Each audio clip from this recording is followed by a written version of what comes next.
Kung wala ng parents ang bride, sino ang pwede maghatid sa kanya sa altar? Go. Tito. Ano kaya ang trabaho ng babaeng naka-uniform na nakasabay mo sa jeep? Nurse. Name something na lumulubog. Pass. Sa circus, prutas na mahihirapang ihagis ng juggler. Pakwan. Ilang hula hoops ang kaya mong paikutin sa bewang? 2. Let's go, Janina. Okay. So, kung walang parents ang bride, sino yung pwede maghatid sa kanya sa altar? Mga titos, diba? Titos or titas. Nandyan ba ang tito? Wow!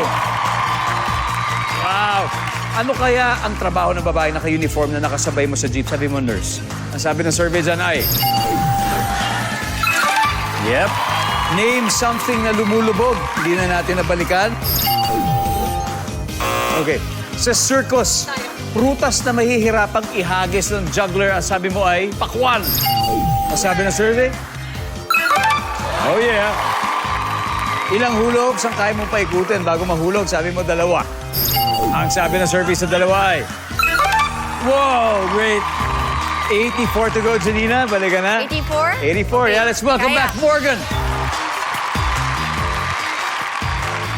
Morgan. Yeah.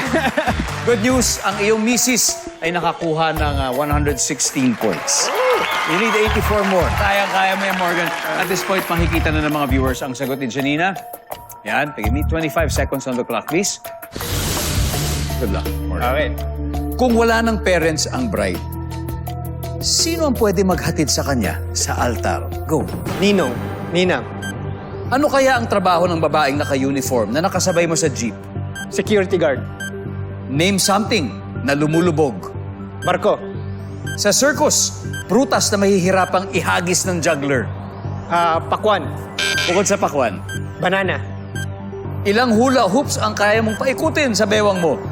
2. Bukod sa 2? Isa. Let's go, Morgan. Alright. 84 kailangan natin. Dito muna. Okay. Ilang hula hoops ang kaya mong paikutin sa bewang mo? Sabi mo ay 1. Ang sabi ng survey. Top answer.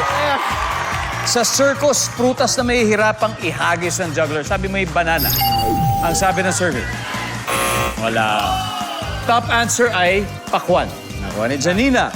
Something na lumulubog. Ang sabi mo ay barko. Ang sabi ng survey. Top answer. Ano kaya ang trabaho ng babae naka-uniform na nakasabay mo sa jeep? Sabi mo ay security guard. Ang sabi ng survey. Oh, ang top answer ay sales lady. 13 points, Morgan. Kung wala ng parents ang bride, sinong pwede maghatid sa kanya sa altar? Ang sabi mo ay ninong. Okay. 13 points. Ang sabi ng survey ay...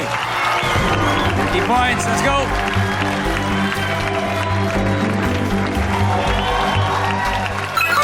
Oy, sayang. Ang top answer ay tito. Number 2 ay kapatid. Kapatid. Anyway, Morgan, you still won. Thank you, Ninong. Nanalo pa rin kayo ng 100,000 pesos team for sure.